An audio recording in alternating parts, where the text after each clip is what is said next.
believe women, men are trash, never f a Tory. I don't think that you, or previously I, are being the help that we think we are.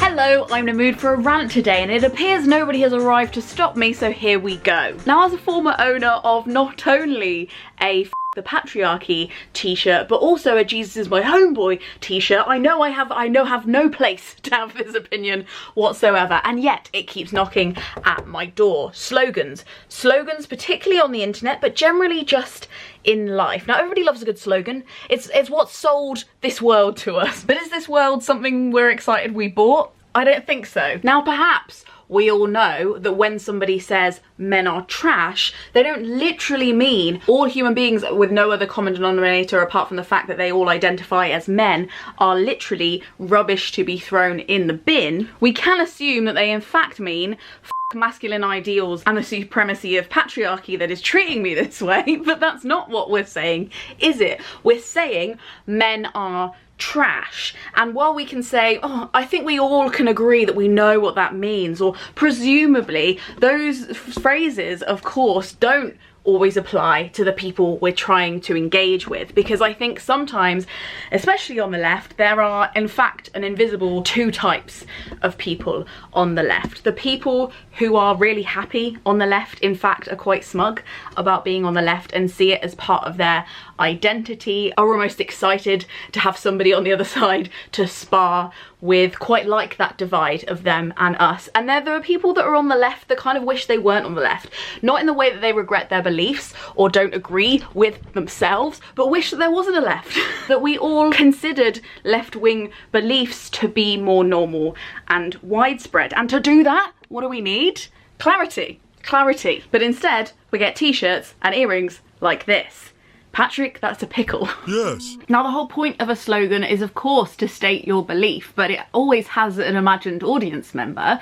And if we say statements that are in fact kind of not what we're saying exactly, it either becomes an incredible in-joke for you to boast with the people you already know about what you believe, maybe something personally affirming that you might want to repeat to yourself in the mirror because you understand what it means. But it can also become incredibly unhelpful at best, deliberately divisive at worst, when we use it when we're engaging with people who don't yet agree with us. Kai Chen Tom, who I will make no apology for constantly quoting in these videos because I think this book is incredible and you should read it, and it's become really useful when I'm trying to organise my own thoughts. This comes from page 23. The performance of virtue often relies on adhering to startlingly simplistic political slogans that are applied rigidly across situations regardless of context. And when I read that sentence, I attached it to all these notes I had in my notes app and was like, it's all starting to make more sense, like why I'm confused, why I'm a little bit frustrated. I'm not saying that I have all the answers,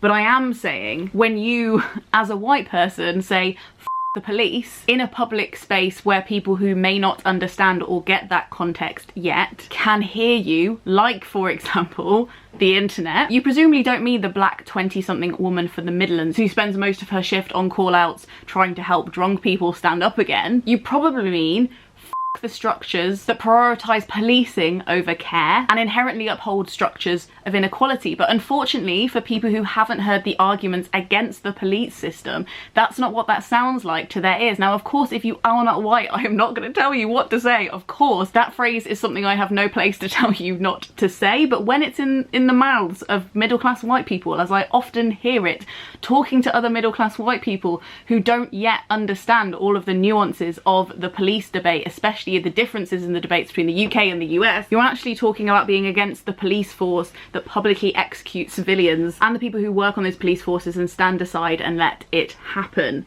But of course, when we use some of these slogans, another great example being never f a Tory, which has always really confused me because what do you think happens? You're allowed to have sex with them. It doesn't catch. You can't get it. Selfish politics is not an STI. The longer explanation of what you're saying requires more time, empathy, connection than a lot of people are willing to give. Instead, they would like to wear a t-shirt that says men are trash. For what reason? I can't yet decipher. I guess what I'm trying to say is that when you put your sassy little slogan in your Twitter bio or your Instagram bio. I don't think that you, or previously I, are being the help that we think we are. In fact, we might actually be helping the other side. Respect is hard won, and one of the things that the people in this world who are genuinely on the side of evil, and I'm not saying just right wing, I'm saying evil, want to do is characterize left-wing people as radical, in the way they use radical as interchangeable with irrational, whereas I think that radical is kind of it means that you really mean what you say and you follow through on it. But for the people that are in the middle who aren't sure, who haven't yet had it explained to them, haven't yet had enough time to decide for themselves, those are the people that are targeted with messaging that tells them that left-wing people's explanations and opinions don't make any sense. So I think we have to be watertight if we're going to move forward on our slogans and make sure they say what we think we want them to say. So here I'd like to review some slogan examples and give them a little mark out of 10. Believe women. Lots of political slogans fall into this trap. It's designed to be a kind of call and response thing, I guess, kind of like Obama's "Yes, we can" is supposed to be a response to the silent "No, you can't." Believe women is supposed to be the vocal response to society's silent "She's lying." But it also risks being absolutist. We go back to the kind of Madonna and whore paradox that we definitely don't want. Of course, we shouldn't believe all women, because the whole point of the idea of woman is that it is an invented construct that we have to live within, and not everybody who's good is a woman and not everybody bad is a man. Obviously, a lot of people who use that phrase know that, and it's a message that goes beyond that. But when you just put that in your bio or you wear it on a t-shirt and somebody who is undecided sees it and you don't have an opportunity or a chance to tell them, it further pushes them to the right. I swear to God. That is my theory. I would love to be proved wrong. Instead of believe women, perhaps we could say believe at least some women. Stop automatically disbelieving women. Obviously they're not as catchy, but I think there are lots of different ways to get that message across without using a slogan that has so many holes in it. 2 out of 10. Make America great again. Hate the man, can on some level understand why the slogan was so powerful. First, it's operative. Make, a doing word, you can be involved as well. America great, again, something that seems plausible, doable, because it used to be great and now it's not.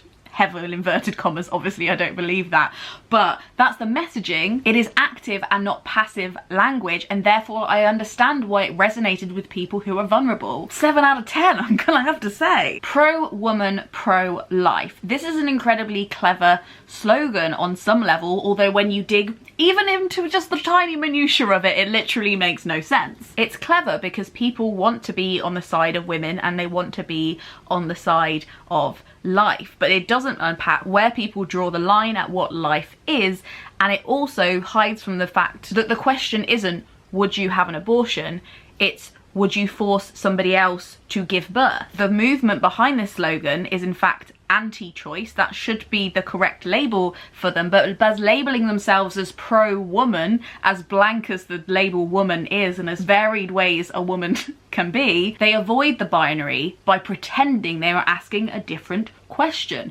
Very clever. Hate it, but clever. 6 out of 10. The suffragette slogan, deeds, not words. 10 out of 10, because this isn't really about the belief, although it is attached to the belief that women should get the vote, or at least some women should get the vote. Not a fan of all suffragettes, some of them great though. This slogan isn't about the belief, it's about the approach to the belief. How you would like something carried out.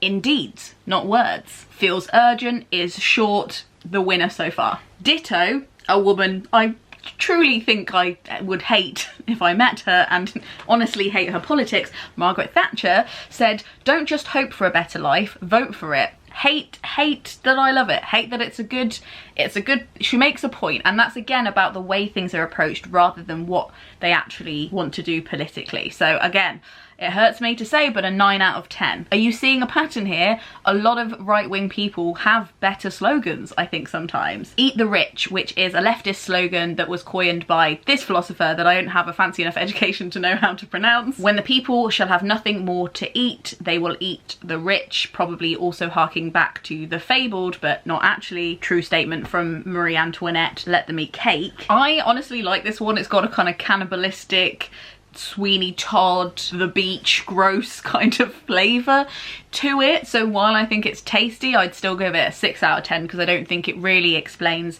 for the people who are like, but rich people are just clever people who have proved it.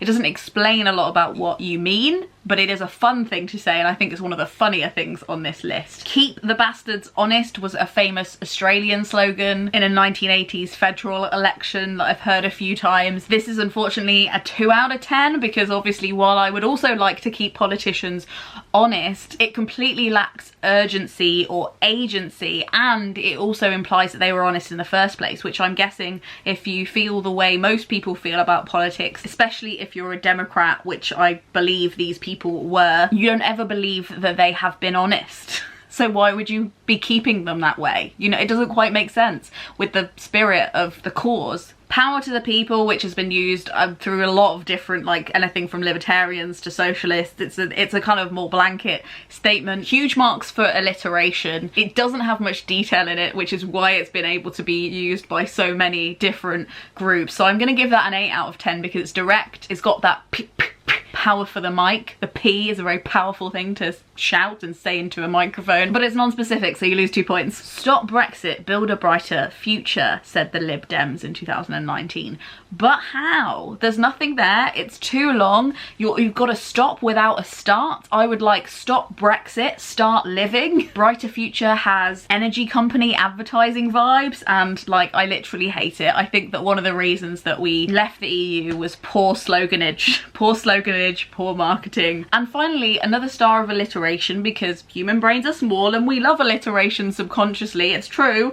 Strong and stable. A conservative slogan that did a lot of harm because they didn't mean it. But if they had really meant strong and stable, I think that's a really great way to get people in who are nervous voters, who aren't really sure. I think the opposing slogan at the time from Labour was for the many, not the few, which is great, but no alliteration and a bit longer. And again, an idea that people can only get behind if they kind of already understand left-wing politics, I think. Whereas strong and stable is so plain and simple, I'm gonna have to give it a 5.5 at least. Look, if you have a slogan in your bio or you have a slogan t-shirt that you think communicates something serious and genuine about your beliefs, I'm not going to tell you to stop wearing it.